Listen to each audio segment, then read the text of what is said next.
Hello and welcome. This is Dr. Deepak Chandra Saroj from Saket Girls PG College, Pratapgarh. Today I will be discussing about the carbohydrates. This is the this is included in the BSc Geology second semester syllabus. So let me introduce you the carbohydrates. So क्या आप carbohydrate जानते हैं, इससे परिचित हैं, इसे कभी देखे हैं? अगर हम ऐसा क्वेश्चन आपसे पूछें तो आप क्या सोचेंगे? I think some of you might be thinking, oh, perhaps I have seen.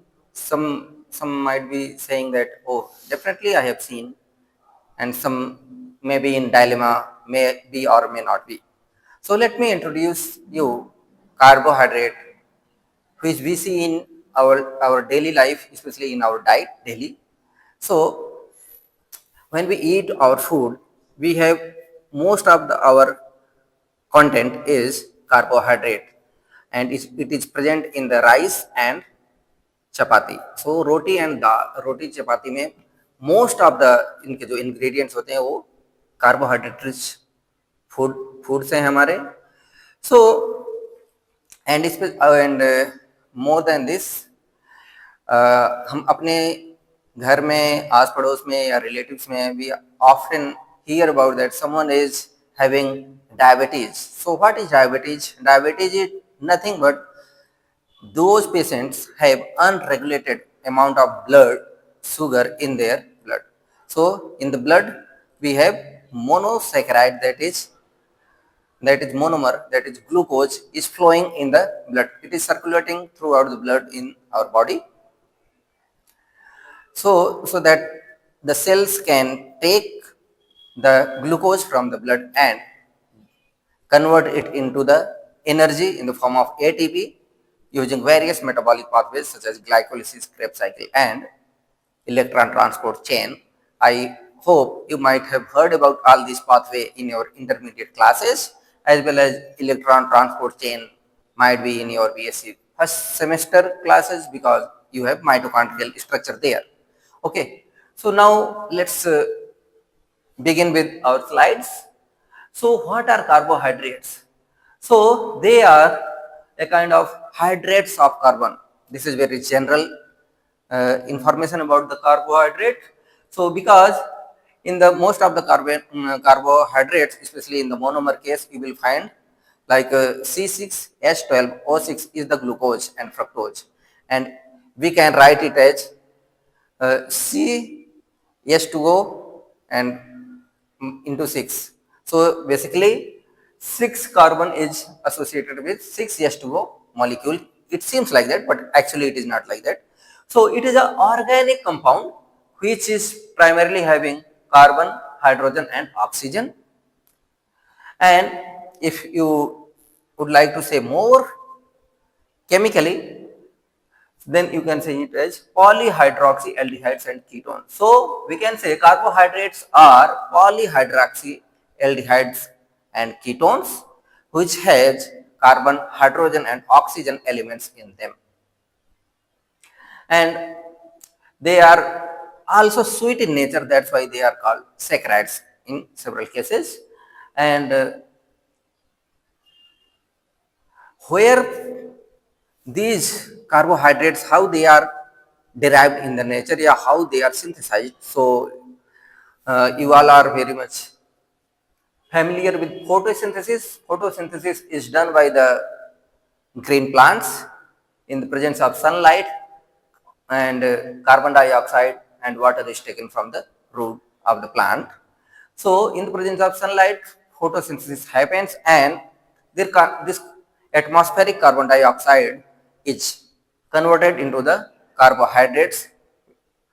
So the formula will be like for glucose synthesis, 6CO2, 6H2O in the presence of chlorophyll and sunlight, that is radiant energy of sunlight, will form the one molecule of glucose and release 6 oxygen molecule in the atmosphere. And if we take the weight of a dry plant, then almost 80% of its content is made up of carbohydrate. How we can understand that? We know that in the plant we have cell, and cell has plasma membrane, and above the plasma membrane there is a cell wall and it is made up of cellulose. So cellulose is also a kind of carbohydrate. It is a polymer. We will see in upcoming slide in little detail about the cellulose. So what is the role of carbohydrate? So carbohydrate have diverse function in our cells, in biological systems. One is energy storage, because we know that energy is stored in our body in the form of carbohydrates, especially plants store it in the form of starch, which is the polymer of glucose. And similarly, animals store the carbohydrate in the form of glycogen, which is also a polymer of glucose. And why they store energy in the form of carbohydrate, that is an interesting point to understand, because in the cells actual energy is used in terms of ATP. Then why we are saying that energy is stored in the form of carbohydrate? Because ATP is relatively much unstable compared to this carbohydrate. It is highly stable compared to ATP. So therefore, for long term storage purpose, nature has selected the carbohydrate for storing the energy, because more stability, longer we can store it for longer duration. And other than that, we have structural component in the cells which is built by the carbohydrates, like cellulose we discussed earlier. Cellulose is the component of the cell wall, and chitin, it is also a kind of polymer which is present in fungi.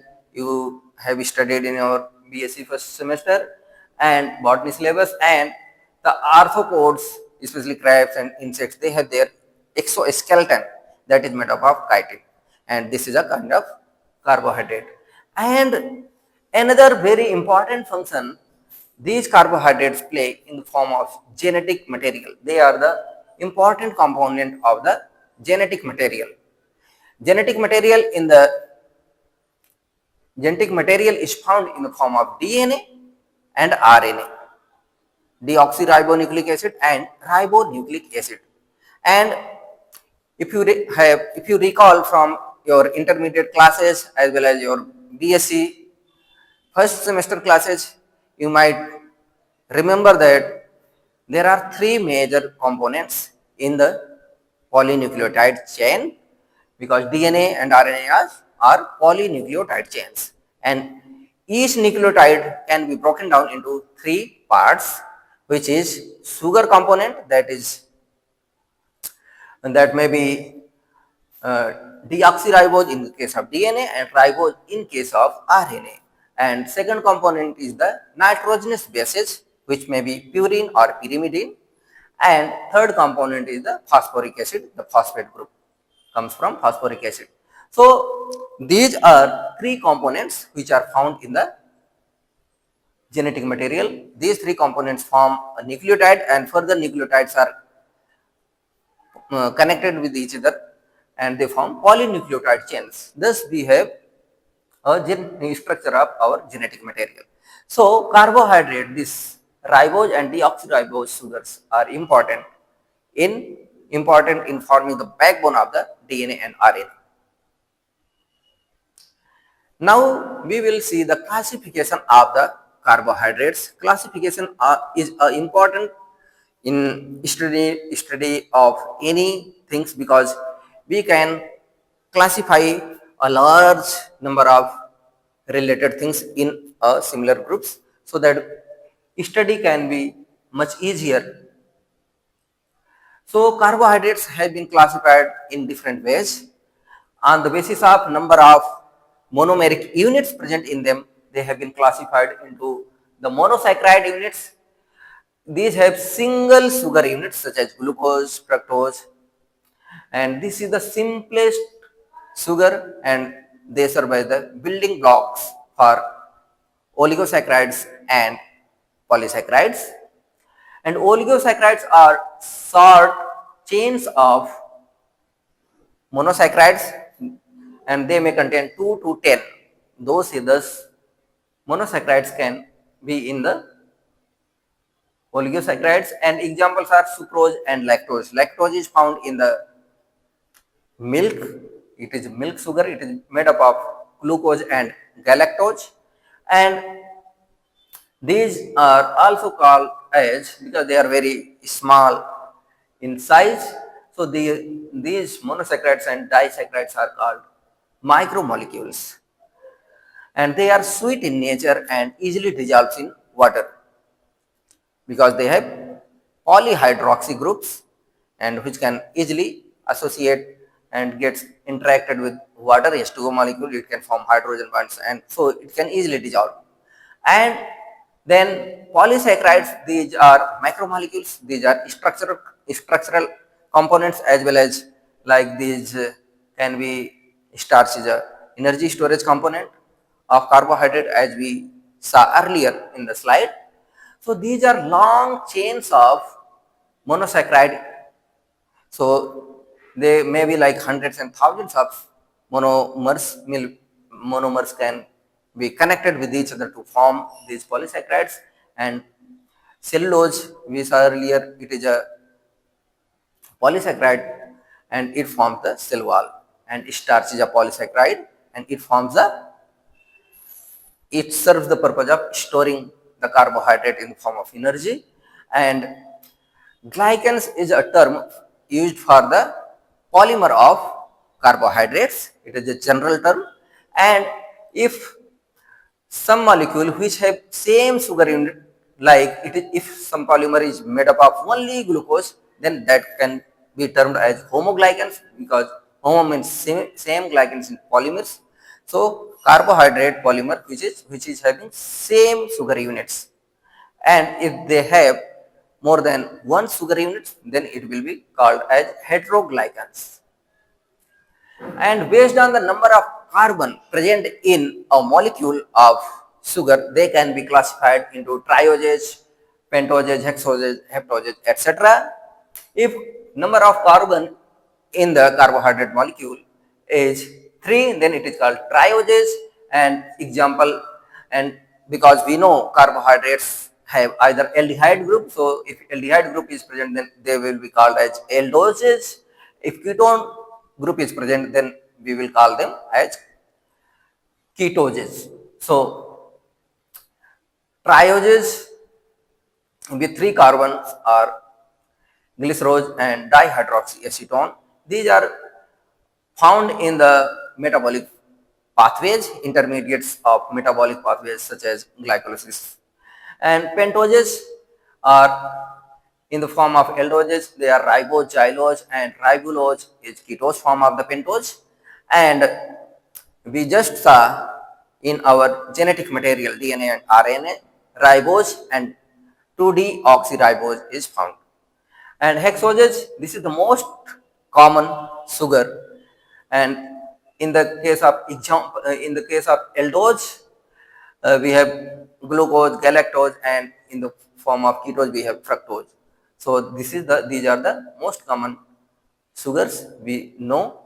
And heptoses, they have 7 carbons, and monoheptulose is a kind of aldose, and pseudoheptulose is a kind of ketose. If we discuss about the glucose and fructose, they have both chemical formula as C6H12O6, but they differ in their functional group, because fructose is a ketose, it has ketone, and while this glucose is aldehyde. This has aldehyde group. And fructose is much sweeter than glucose, and we know that glucose is found in the blood, which is primary source of our energy, and fructose is found in most of the sugars, most of the fruits. And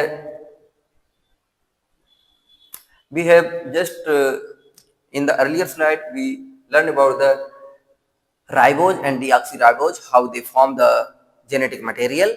So how ribose and deoxyribose differ from each other.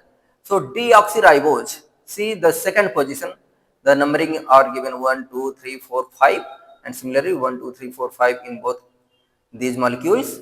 At second position, if you see, this is highlighted in red color, these atoms, we have hydroxyl group here in the case of ribose, while deoxyribose does not have oxygen here.